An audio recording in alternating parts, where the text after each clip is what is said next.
West Coast Cookbook and Speakeasy with Chef Justice Putnam. Netrootsradio.com.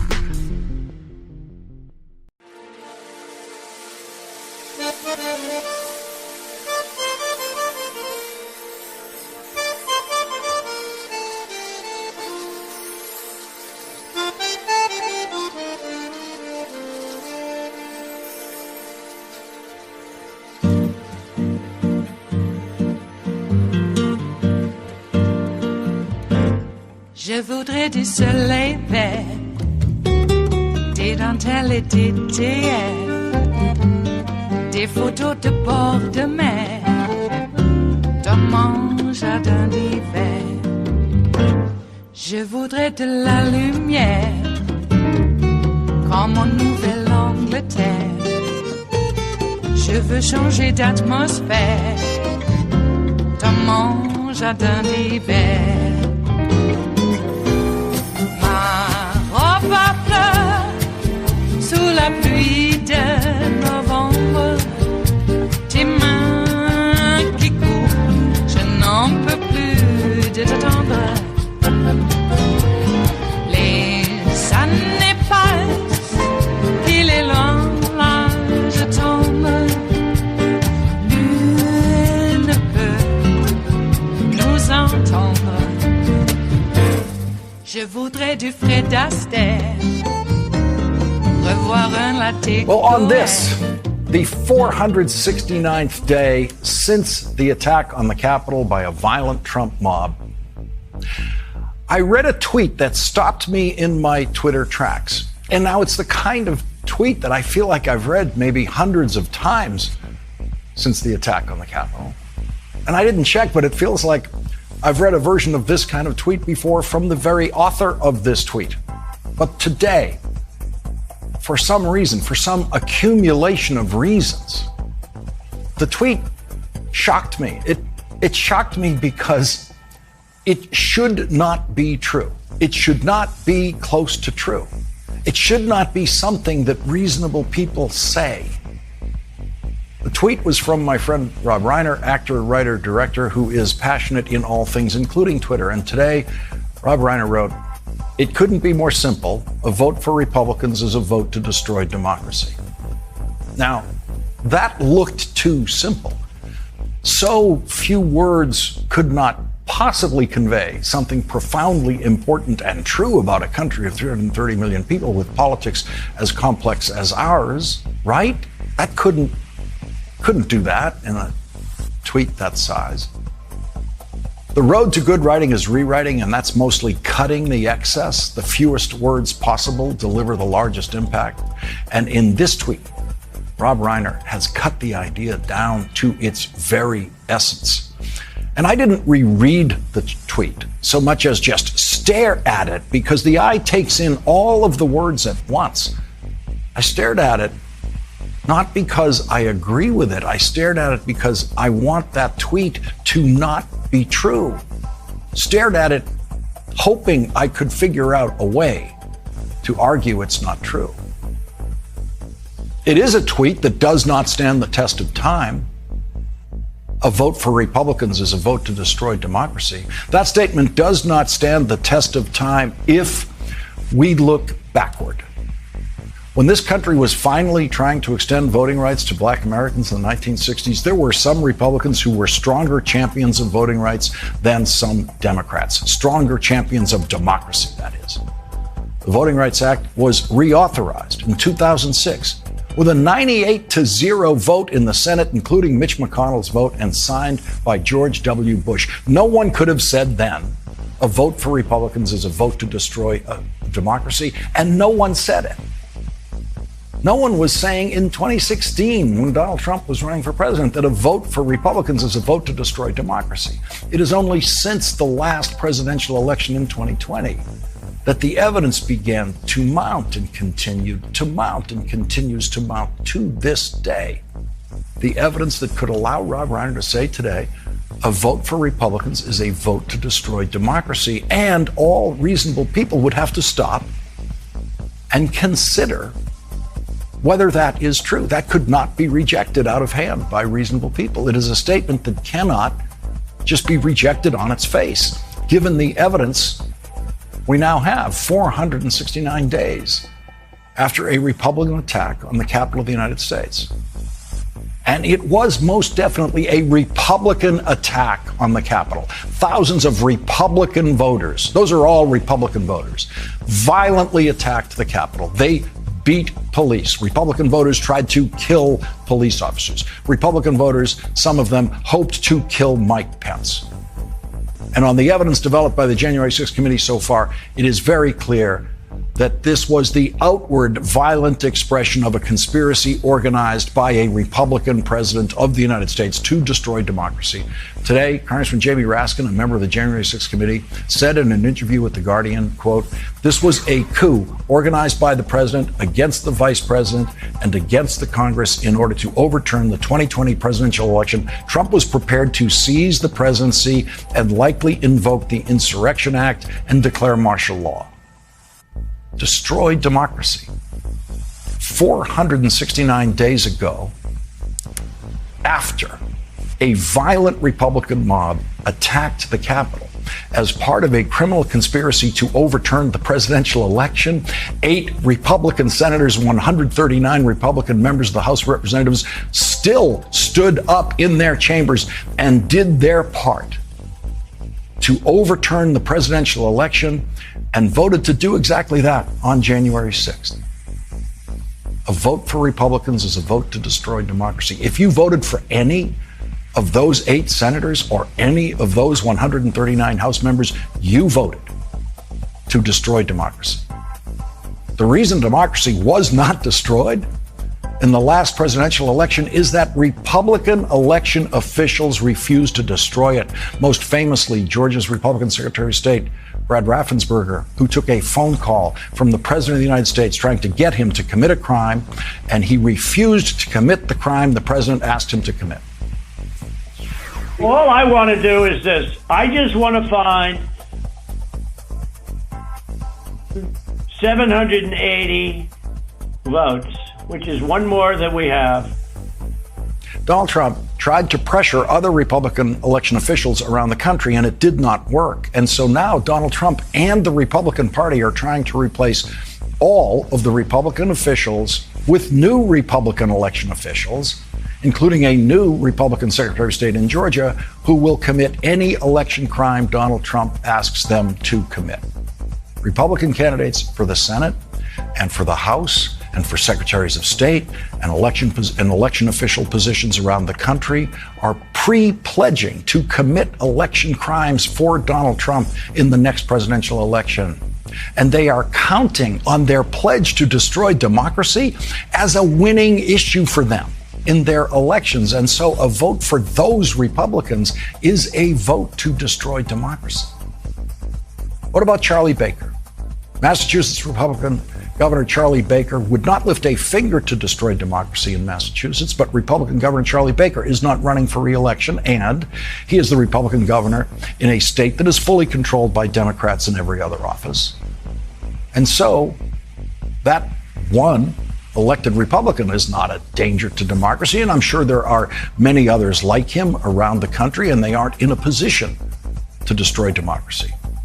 But does that make that tweet untrue?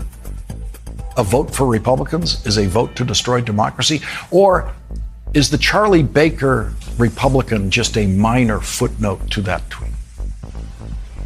Republicans did not destroy democracy on January 6th because Republican Mike Pence refused to play his part in the criminal conspiracy. Politico is reporting today that a crucial gap remains in the January 6th committee's investigation involving the last phone conversation between Donald Trump and Mike Pence on January 6th.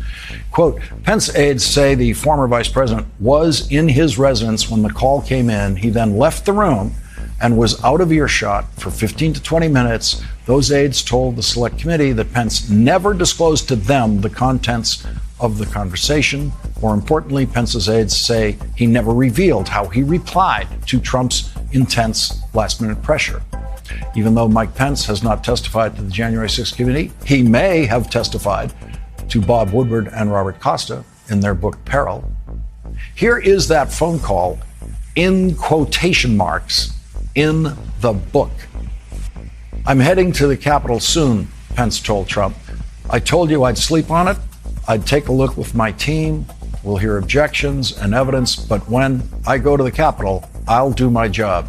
"Mike, this is not right," Trump said, calling from the Oval Office. "Mike, you can do this. I'm counting on you to do it. If you don't do it, I picked the wrong man 4 years ago. You're going to wimp out," Trump said. His anger was visible to others in the Oval Office. Mike Pence is a Republican. Mike Pence did not destroy democracy that day. So does Mike Pence disprove the statement, "A vote for Republicans is a vote to destroy democracy"?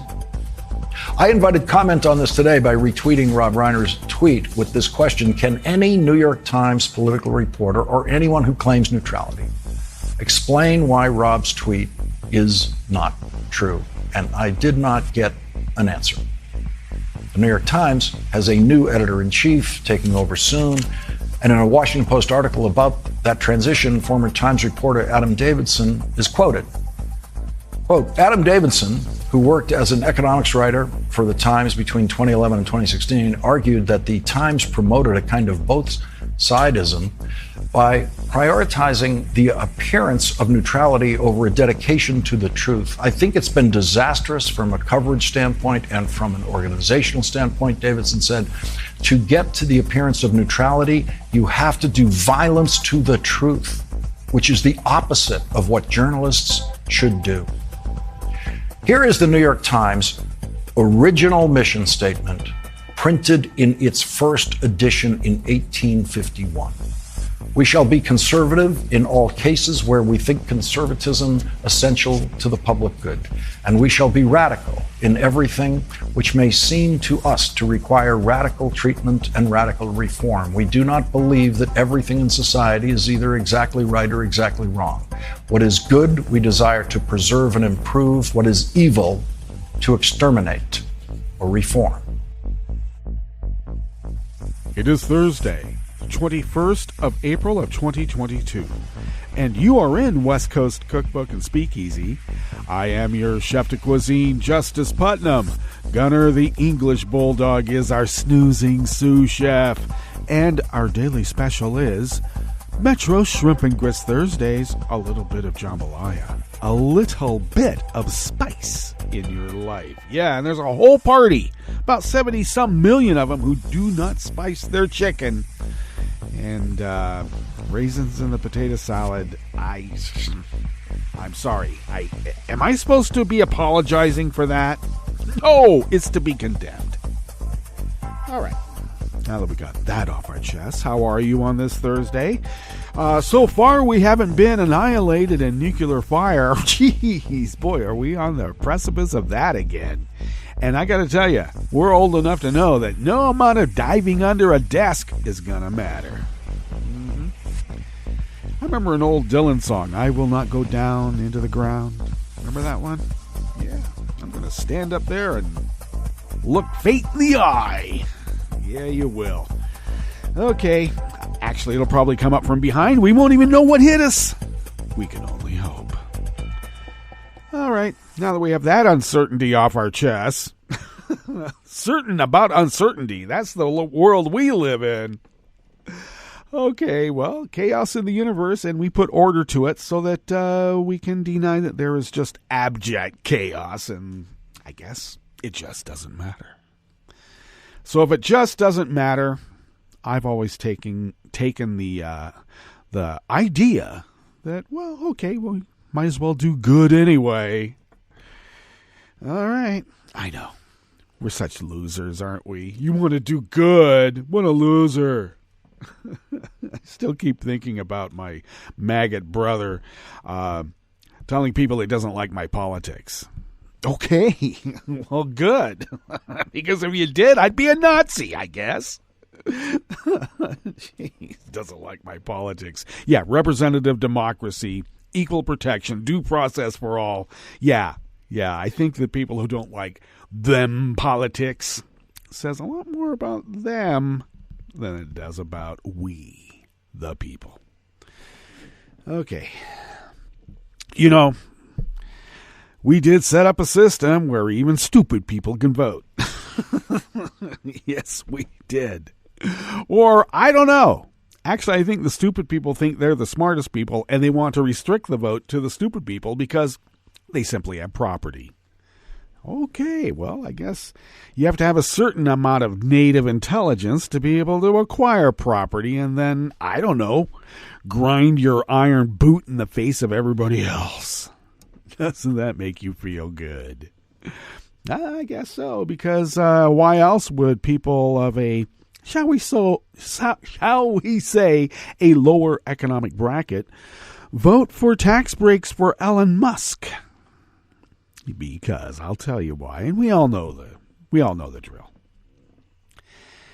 People in America always think that at some point they're going to be as rich as Elon Musk, and they want to be able to grind their iron boot into the face of everybody else, because that's what's expected. You get a certain amount of money, and at some point you just don't have to care anymore. Wow, caring's such an effort, isn't it? All right. I guess, what do we do? Well, I would say continue doing good. We can't change the world necessarily because the world is going to do what it's going to do, regardless of our puny efforts to change its course. But what we can do is, I don't know, the person next to us and the few people around us, maybe we could, help them. Help change their life in some small way, even if it is to merely bring a smile. Okay? Because, is it by accident that we are living? Yes, it is. And what a glorious accident it is, too. And we might as well glory in that beauty, even though there's a sizable number of us who just want to destroy it all because, I don't know, they can't handle happiness. They can't handle the glorious accident of life. Oh, I have to end it all because, and then everybody else's too, because I can't handle this glorious beauty. Okay. On the other hand, glorious beauty is in the eyes of the beholder, because how beautiful is it when you're the insect being devoured by another insect or something bigger? Yeah. Chaos and beauty. It's all balanced out somehow, we hope. Yes, we do. We only hope. How is it that we're being so metaphysical on a Thursday? I thought that was supposed to be like on a Friday, or maybe even Wednesday when we're smothering priests. What? No, we don't smother priests. We make eggs Benedict and we smother it with a hollandaise sauce. So, sort of like what I'm saying. And I don't know. Because when the world is on the brink of self-destruction, and long-time self-destruction, because everybody goes, oh, well, we just had a heart attack and no one suspected. Well, you might have been able to suspect by the life lived up to that point. Well, I don't want to, of course, some people have congenital issues that have nothing to do with their lifestyle choices, and I shouldn't be making those distinctions. But sometimes things aren't such a surprise. Sometimes they could be expected, except for a level of, well, what is it called? Denial. Indeed, denial. Which brings me to a movie that I saw last night. Now, I guess it might have been from Stars, but I saw it on one of the other lesser cable channels, like, what is it? I can't remember their names, but some of the movie channels and whatnot. And with Rachel Weisz, called Denial. And it was about Diane Lipstadt, is that her name? Dr. Lipstadt, who had a defamation suit brought against her in the United Kingdom by a Holocaust denier, who he claimed that she had defamed his great reputation as an academic, and he was just standing up for his rights as an academic, and how dare you? How dare you disrespect my academe? And of course, he wasn't really an academic. There is a bit of a class issue in terms of like, well, he doesn't really have an education. He was self-taught. Now, there are autodidacts who are quite capable of being self-taught, but they are far and few in between. And I would think anybody who was self-taught and came up with a worldview that the Holocaust was a hoax, I think that right there some might suspect the quality of self-education then, eh? And, of course, in Great Britain, their legal system is backwards from ours. Here, it's innocent until proven guilty, and there, it's essentially you're guilty and you have to prove your innocence. And how you're represented has some layers of representation that don't necessarily happen here. Though I got to tell you, it kind of reminded me a little bit like when you go into a car dealership to buy a car. You talk to the person in the lot, and then they walk you up, and they say, oh, well, you got to talk to, the unit manager. And then you talk to the unit manager, and, they get all your particulars, and, how can you pay? And then they go, well, let me put you on to my senior manager. And then you move to the senior manager. And it's an all-day process. It doesn't take, you can't just go in there and go, I want to buy that car. And they go, okay, well, here, let's go to the cash register. No, you got to sit there and you got to haggle and you got to wait. Then they bring in some papers and they go, oh, well, would you like some tires with that car? And you go, well, they don't come with it. Oh, no, those are extras. And then you agree to the extras and everything. That's sort of like what it looked like to me in terms of legal representation in the UK as represented in this movie with Rachel Weisz entitled Denial. And it was quite a well done production. Of course, it was from the UK. And I don't know, for some reason, it seems like a lot of the British movies are produced with, adults in mind. Yes, full-grown thinking adults who aren't necessarily, affected by bombast and spectacle. It was quite a movie, and it had its bombast, and it had its spectacle, and it had its intrigue, and it had its resolution, and it had its reveal. And it also had you with, as we all know, Holocaust deniers will never stop denying the Holocaust, no matter what. Otherwise, they wouldn't be Holocaust deniers. They would lose their whole shtick. Ex-Holocaust denier doesn't sell as much, apparently, in certain circles.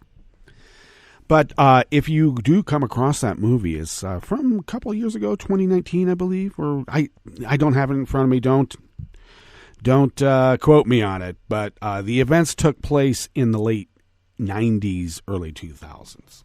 So, quite a movie. I liked it quite well. And I recommend it highly. So do check out Denial. Okay, speaking of denial, we can't deny the fact that we do have a curated show for you today, and we could rant on and on and on about all the news in the world, but we've curated some news of the world and locally and, nationally, so that we have some sort of order in the chaos of the universe, because, hey, that's what we do. We be human. And yes, at the top, is a vote for Republicans a vote to destroy democracy? Well, yes, it is, and Rob Reiner knows that, and he's just asking a rhetorical question. All right?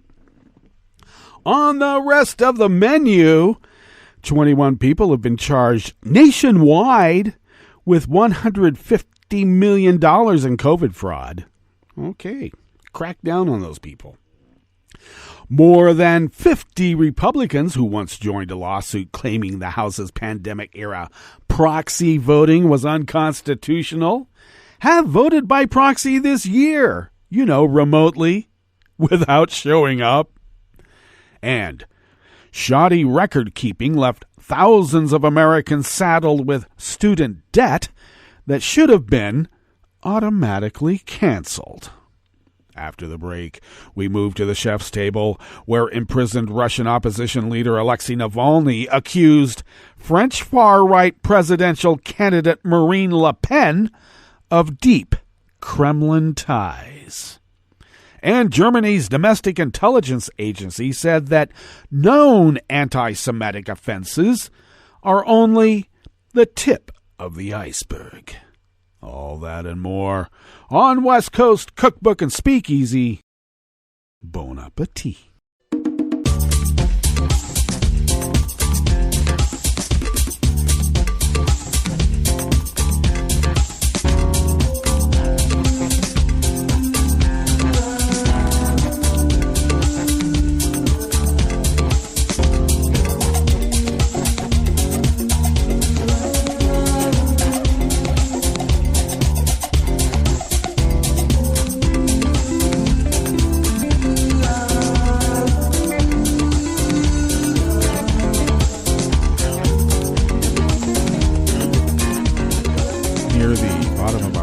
At netrootsradio.com. To the right of the page is the chat room link, and the chat room is monitored by Kelly Lincoln, and thank you, Kelly, for doing so. Should remind folks, Kelly Lincoln will be representing Netroots Radio again. This time in person after a 2-year hiatus of no in-person meetings at Netroots Nation, which will be in Pittsburgh this year. So looking forward to Kelly's interviews and other pertinent content coming out of Netroots Nation out of Pittsburgh. So look forward to that. If you would look across the page to the left from that chat room link near the bottom of our homepage at netrootsradio.com, there is the link to our Patreon page. And if you could become a recurring Patreon of Netroots Radio, and if you could afford to send us what you might spend, even in these inflationary times, on an espresso type coffee drink, if you could afford to send that amount to us, or even more, once a month, it really does help pay our bills. And to be honest, the bills are always higher than any monies we take in. So we dig into our own wallets, but we would still be unable to do this without your help. So please do become a recurring Patreon of Netroots Radio. And thank you to those of you who have been recurring Patreons of Netroots Radio these so many years, and allowing us to fulfill our civic duty as the founders originally intended. Oh, so many years ago. If you would like to follow Netroots Radio on Twitter, you can do so at Netroots Radio. How simple is that? Tom takes care of the Twitter feed, and thank you, Tom, for doing so, and so much more. Follow me on Twitter at Justice Putnam. I post the show notes and links diary on Daily Goes about 10 minutes before showtime, and then really do try to get that posted up on Twitter and other social media platforms. But, of course, sometimes we just get to the podcast, and that's when you hear about us. Anyway, follow me on Twitter at Justice Putnam, because those show notes and links are actually very pertinent parts of this whole multimedia endeavor. We have an overhead video machine. Overhead projector is what I'm trying to say. This is long before video. Oh, yeah. Okay. If you would like to follow the show on Twitter, do so at Cookbook West, and do pick up podcasts, as I just mentioned, by way of Spreaker, Stitcher, TuneIn, iHeart, YouTube, iTunes, really wherever podcasts can be found. And the deep archive of the Netroots Radio Library can be found at the Internet Archive at archive.org. All right, this first offering here in the Bistro Cafe, part of West Coast Cookbook and Speakeasy, is out of the Associated Press. And I'll just tell you again, I don't know if I've reminded folks, at least for a few days, kind of steering clear of Reuters right now because of some troubling Kremlin ties, shall we say. It's not just Marine Le Pen. There's a whole network of, I don't know, fifth columnists out there. Wait, I don't know. It's an international cabal, and I don't want to be part of any apologists. All right, so just so we're clear on that, we're Associated Press heavy lately. All right, Michael Balsamo and Jennifer McDermott of the Associated Press bring us this first offering in the Bistro Cafe part of West Coast Cookbook and Speakeasy. 21 people have been charged in the past 9 days as part of a nationwide enforcement push to root out those who exploit the pandemic through health care fraud schemes. And the Justice Department announced that yesterday, Wednesday. The cases resulted in about $150 million in alleged false billing and theft from federal pandemic assistance programs. The DOJ seized over $8 million in cash and other fraud proceeds. That seems like a measly amount of the 150. Come on!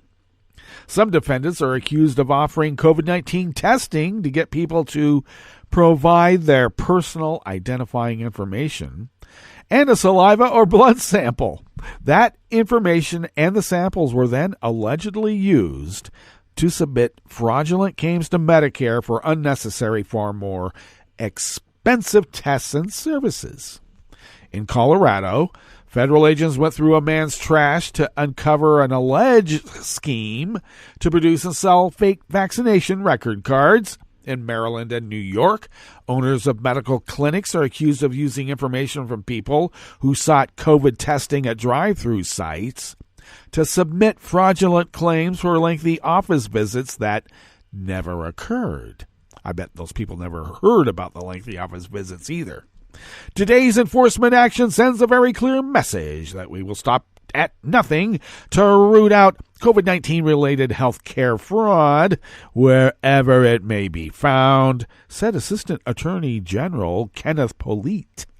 The Department of Justice is committed to protecting the American people and the critical health care benefits programs that assist them during this national emergency. I think a pandemic is international, but let's not split hairs. And most importantly, we will hold those who exploit those programs accountable to the fullest extent of the law. Some defendants are accused of exploiting telehealth policies put into place during the pandemic, misappropriating money intended for frontline medical providers, and manufacturing and distributing fake vaccination cards. The DOJ led a similar nationwide effort push nearly a year ago that involved 14 defendants and a total of roughly $143 million in false billings. Numerous federal and local law enforcement agencies participated in both enforcement actions. The Justice Department named a chief prosecutor for pandemic fraud last month, Kevin Chambers, following through on President Joe Biden's State of the Union promise to go after criminals who stole billions in relief money.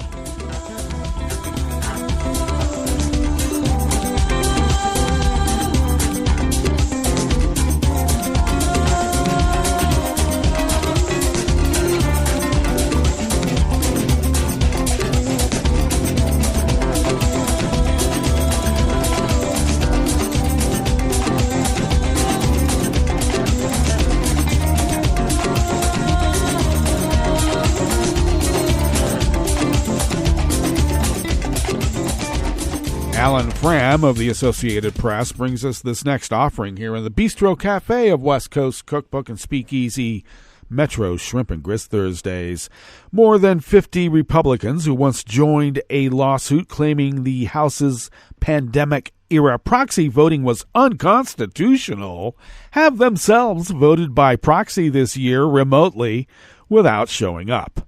Across the aisle, Representative Kai Kahale, a working Hawaiian Airlines pilot, as well as a Hawaii congressman, has used proxy votes on all but 5 of this year's 125 roll calls. 3 of his Democratic colleagues have used the proxy procedure for every vote. Okay, 50 Republicans to 4 Democrats, 5 Democrats. Well, okay, that's only 4. How many is this again? Yeah, 4. So 50 Republicans, 4 Democrats. Yeah, that's both sides. They are among 303 lawmakers of both parties, more than two-thirds of the House, who have cast votes by proxy at least once this year, according to an AP look at records that reflect how partisan divisions over voting from somewhere else have moderated. The AP numbers show that overall, 191 Democrats, nearly 9 in 10, and 112 Republicans, just over half, have used proxy votes this year, cast by colleagues present in the chamber. While Democrats have previously used proxies heavily, just a handful of Republicans did so in 2020, the year the procedure began. Of the House Republicans who voted remotely this year, 54 had signed on to a 2020 lawsuit that asserted it was simply impossible to ignore the Constitution's requirement that lawmakers vote in person.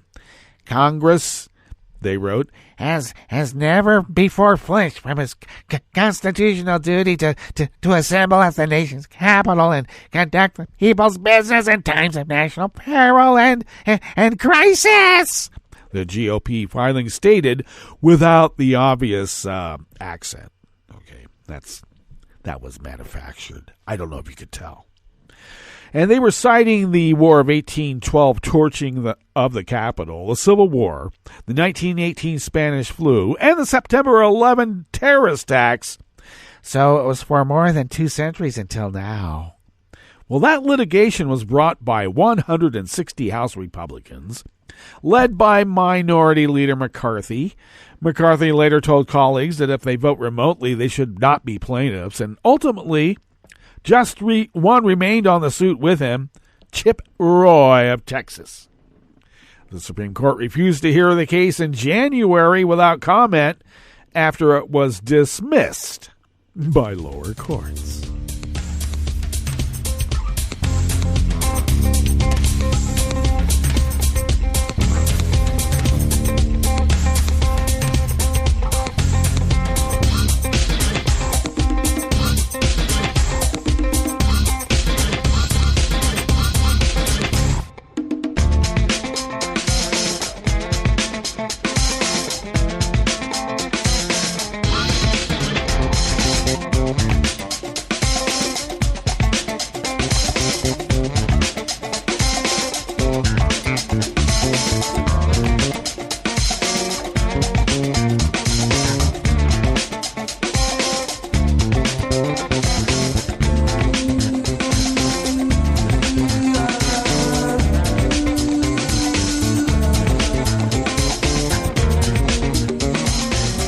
Colin Binkley of the Associated Press brings us this final offering here in the Bistro Cafe of West Coast Cookbook and Speakeasy. Record-keeping failures by the federal government have left thousands of Americans saddled with student debt that should have been automatically canceled through a benefit for low-income borrowers, according to a new federal study.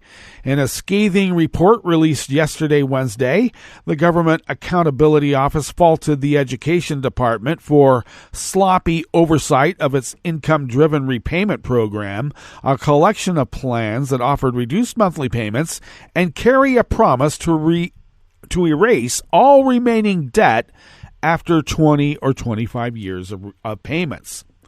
The study, requested by Congress, identified 7,700 federal student loans that appear to meet the conditions for loan forgiveness, but had yet to be canceled as of September 2020.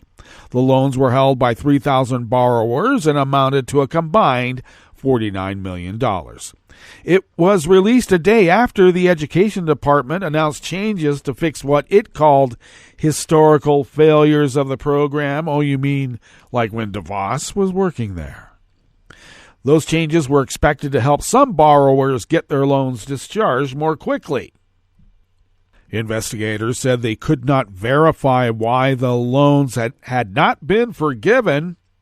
Gaps in Education Department's data made it impossible to know for sure, but they suggested it could be the result of poor record keeping.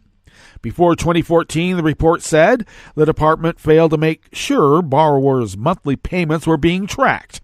That, in turn, has prevented the agency from tracking borrowers' progress toward loan forgiveness, leaving some repaying loans longer than they should have. Sounds like what a mobster government would do.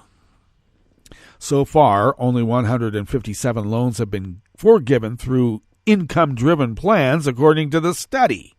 Education officials have failed to make the requirements clear to borrowers, including what types of payments count, the report said.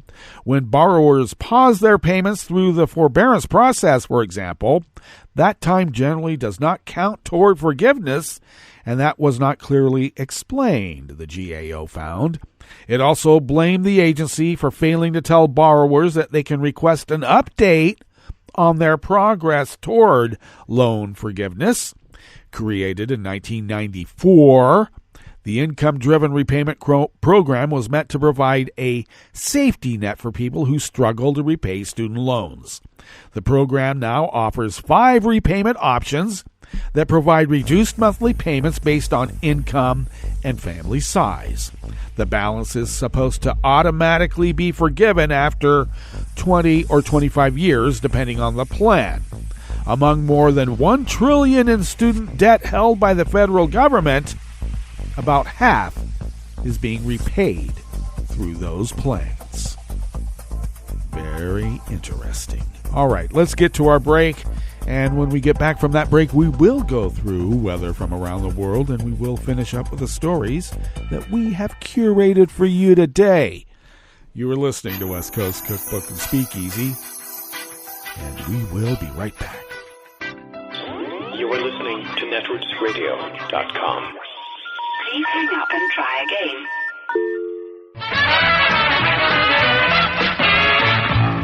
From a point at sea to the circles of your mind, a new force is at work for planetary transformation.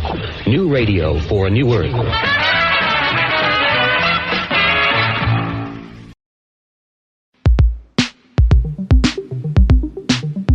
This is Scientific American's 60-Second Science. I'm Joanna Thompson.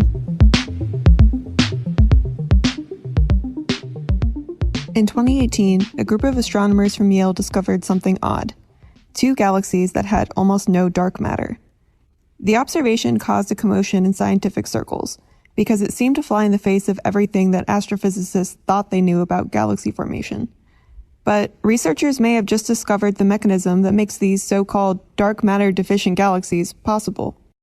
In astronomy, matter comes in 2 flavors: dark matter and baryons. Yeah, baryons is a fancy way of saying regular matter.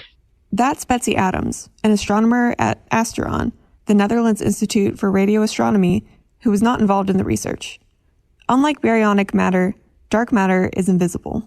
Because the point of dark matter is that we can't see it. You know, there's no radiation from it. We don't observe it with our telescopes. What we observe is the baryons, the regular stuff. And so to infer the presence of dark matter is we look for its effects gravitationally. Dark matter acts like the unseen glue that holds galaxies together. Around 85% of an average galaxy consists of dark matter, and without it, astronomers think that most galaxies wouldn't have enough gravity to take shape.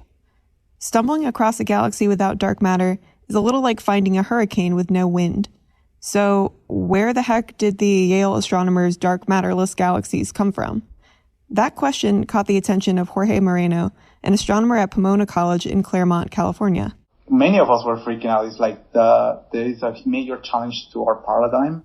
Moreno is part of a team working on an expansive, highly detailed computer program designed to simulate merging galaxies.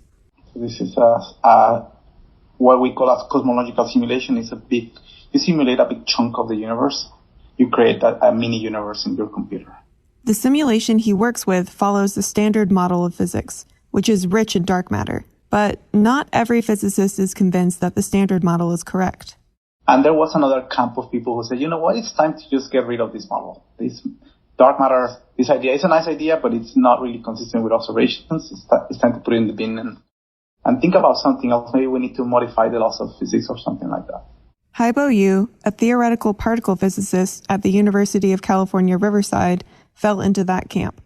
So actually, me and my collaborators, my group, we wrote a paper saying that there's an indication maybe the new physics, which beyond the standard kind of dark matter theory is needed. It's better to explain these two galaxies. But Moreno's simulation offers a solution without throwing away conventional physics. Initially, his team was focused on massive galaxies. But when they looked more closely at the simulation's tiny dwarf galaxies, a surprise popped out. 7 of them lacked dark matter. Each of these low dark matter dwarves orbited a supermassive galaxy the way a moon might orbit a planet. Moreno found that the 7 galaxies hadn't formed without dark matter. Instead, their dark matter had been gradually stripped away as they crossed paths with their supermassive counterpart. We didn't design the simulation to find for these things. They just appeared. It preserves the paradigm.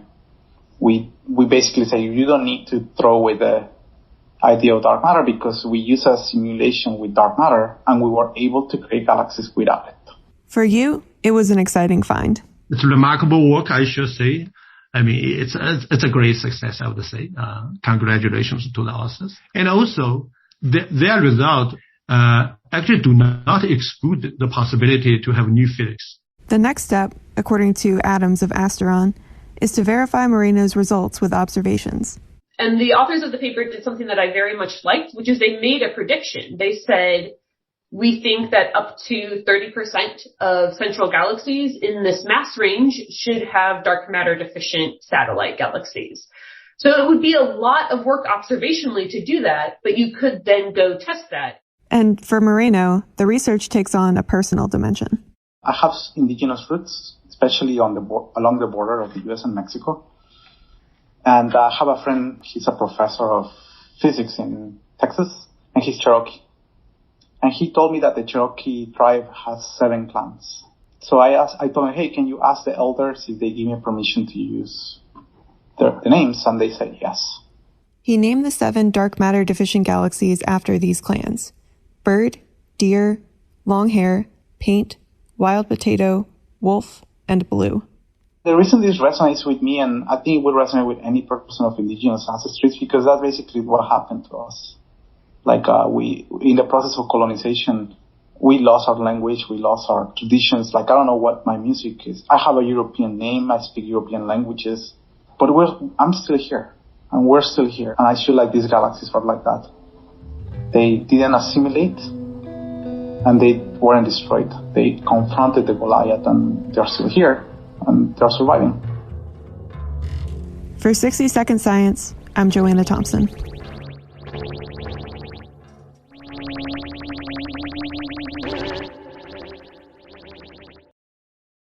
Hi, it's Tom. Could we humbly suggest your donation to netrootsradio.com? All we've got to run this 24-hour powerhouse of progressive resistance radio is what comes out of our own wallets. And you are our biggest donor. And it doesn't take much, $3, $5. Just go to the bottom of our netrootsradio.com page and hit our secure donate button. Heck, you can even make a recurring contribution. So donate what you'd like at the bottom of our netrootsradio.com's homepage. Because you are our biggest donor. netrootsradio.com. Together, we are Resistance Radio.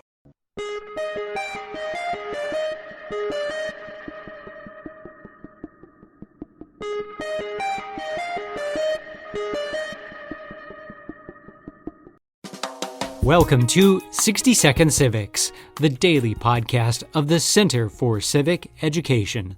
I'm Mark Gage. After winning the 1860 presidential election, Abraham Lincoln repeated his long-held opposition to the spread of slavery in the federal territories. He promised, however, that the federal government would not take action against slavery in the states where it existed. After the Civil War started, Lincoln vowed to preserve the Union against secession and insurrection, but said nothing about the abolition of slavery. Lincoln explained his position in a letter on August 22, 1862, to Horace Greeley, editor of the New York Tribune. My paramount objective in this struggle is to save the Union, and is not either to save or to destroy slavery. If I could save the Union without freeing any slave, I would do it. And if I could save it by freeing all the slaves, I would do it. And if I could save it by freeing some and leaving others alone, I would also do that. Lincoln concluded, I have here stated my purpose according to my view of official duty, and I intend no modification of my oft-expressed personal wish that all men everywhere could be free. That's all for today's podcast, 60 Second Civics, where civic education only takes a minute.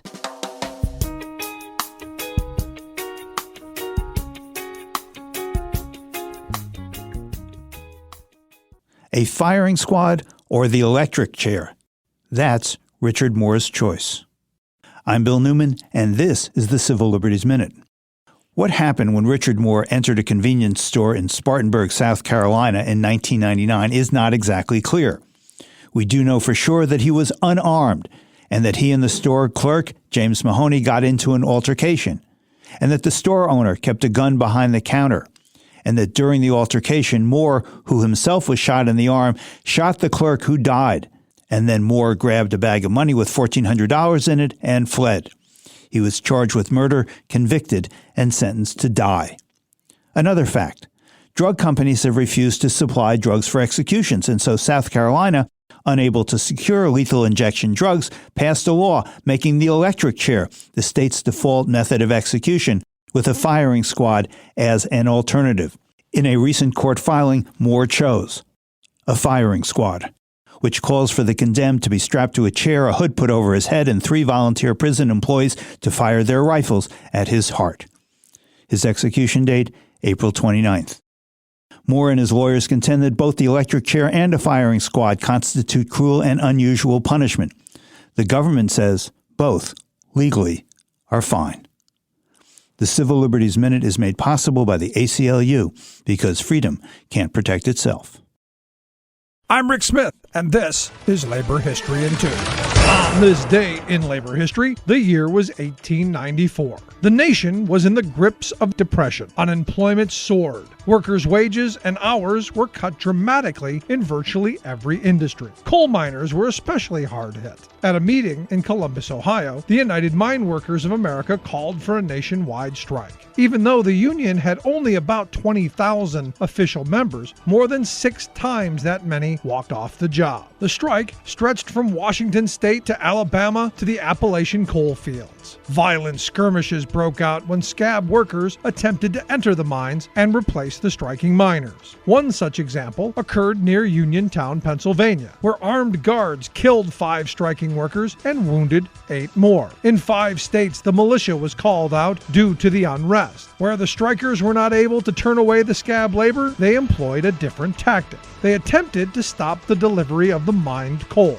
In Illinois, for example, striking miners piled railroad ties and other debris on the railroad tracks to stop the coal trains from running. This interference with the trains meant that the federal government had the justification it needed to enter the struggle. A U.S. judge ordered an end to stopping train traffic. The New York Times declared the power of the federal government being behind the writ, all the force necessary to move the train will be used.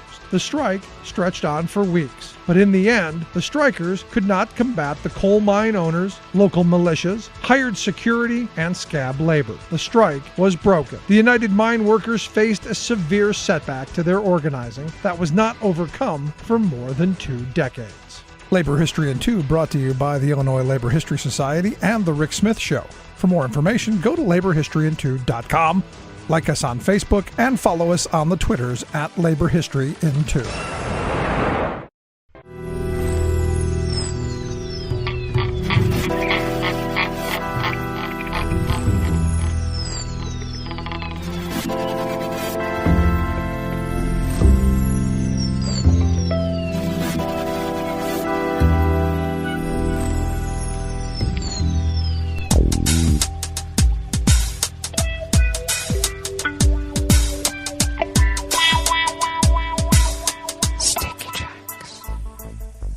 Thank you for accompanying us here to the chef's table at West Coast Cookbook and Speakeasy. We always begin, whether from around the world, along the banks of the Rogue River, in the Rogue River Valley of Southern Oregon on the west coast of the continental United States of America, where it is 44 degrees Fahrenheit, partly cloudy, with a few showers developing during the afternoon. Did I say we're currently at 44 degrees? Well, if I didn't, we are now currently at 44 degrees. Thunder is possible. Winds out of the southwest at 5 to 10 miles per hour. Rain expected to bring with it a little less than a quarter of an inch. And showers this evening with overcast skies overnight. Thunder and lightning possible once again, bringing with it something less than a quarter of an inch. And winds will be light and variable. Low will be, in the low 40s. Partly cloudy skies tomorrow, high near 61. And winds will be out of the northwest at 5 to 10 miles per hour. Confirmed cases of coronavirus in Jackson County in the southern part of Oregon continue to rise, even though everybody's taking off their masks. We now have 428,070 confirmed cases, and our disease have ticked up by 4, and we now stand at 528. Grass pollen is rated as moderate right outside the window in Rogue River proper. The air quality index is good at 34 parts per million in the region, and the daytime UV index is high at level 6. Barometric pressure is rising at 29.84 inches. Visibility is at 7 miles, and relative humidity is at 100%. Weather from around the world is brought to you by a crowd of crowdsourced weather stations that are crowdsources from around the world. London is 64 and sunny. Paris is 68 and sunny. Rome is 68 with light rain. Kyiv is 46 and cloudy. Kabul is 58 and partly cloudy. Hong Kong is 75 and fair. Tokyo is 60 degrees with rain. Sydney, Australia is 61 and cloudy. San Francisco, California is 51 degrees and mostly cloudy. And New York is 56 degrees Fahrenheit and fair. And that is weather from around the world, brought to you by a crowd of crowdsourced weather stations that are crowdsources from around the world.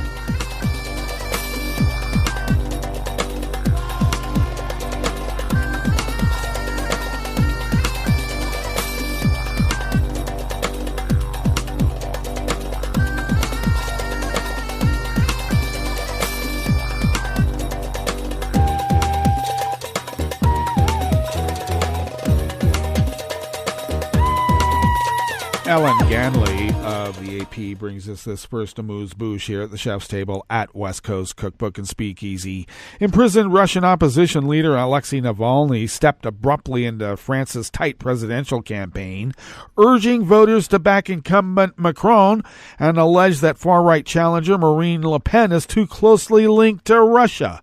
Le Pen has faced scrutiny before over $9.7 million loan that her party received in 2014 from the First Czech Russian Bank. Questions about Le Pen's ties to Moscow arose during her presidential bid 5 years ago that she lost to Macron, and they emerged again amid Russian President Vladimir Putin's war in Ukraine. And she reiterated during a debate between the two candidates on Wednesday yesterday evening that the February 24th Russian invasion was inadmissible. The tweet by Navalny's team hours before the critical debate threatened Le Pen's relatively smooth ride toward Sunday's runoff against Macron. During the debate, Macron attacked Le Pen as being dependent on Russia.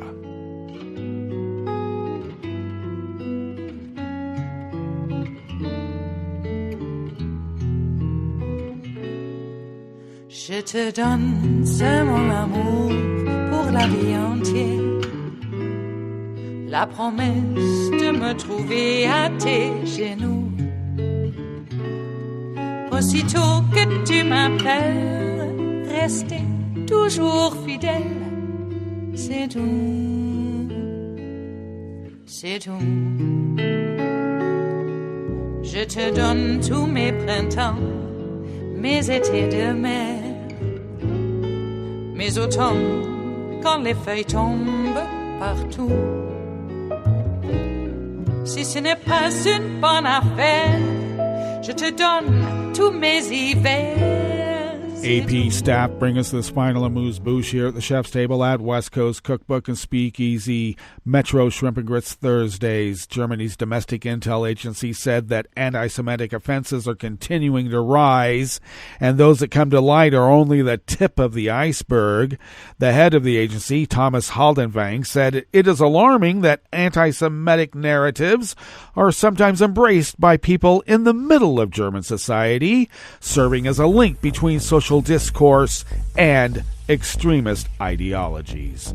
He said the internet served as fertile ground for anti-Semitism and that the pandemic served as a powder keg and brought divergent groups together. Well, that brings us to the end of our broadcast period for the day, but you do know Netroots Radio broadcasts on, and we will meet up tomorrow for, that's right, Blue Moon Spirits Fridays. So do stay tuned to Netroots Radio all day and all night for all the breaking news as it breaks. And we will meet up here tomorrow, right here, in West Coast Cookbook and Speakeasy. Bon appetit.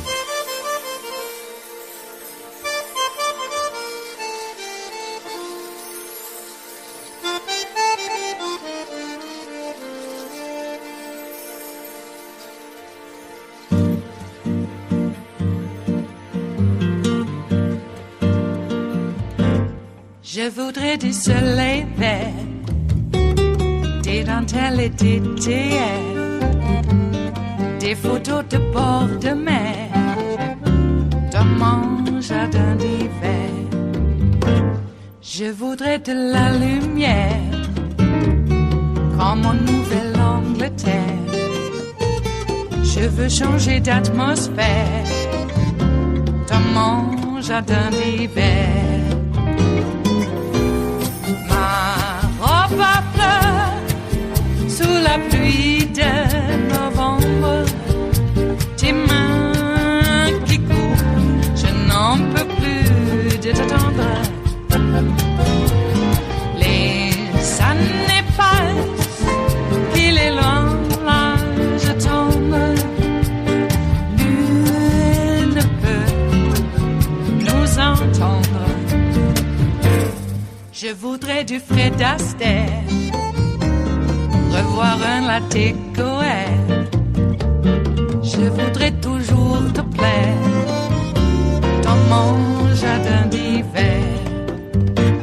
Je veux déjeuner par terre, comme au long de golfe clair, t'embrasser les yeux ouverts dans mon jardin d'hiver.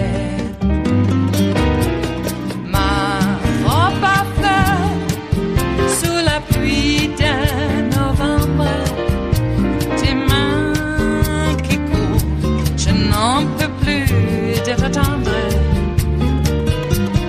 Les années passent, il est loin, là je tombe. Nul ne peut nous entendre. Ba-da-da-dum-di-da-dum. Ba-da-da-dum-di-da-dum. Ba-da-da-dum-di-da-dum. Dans mon jardin d'hiver. Ba-da-da-dum-di-da-dum.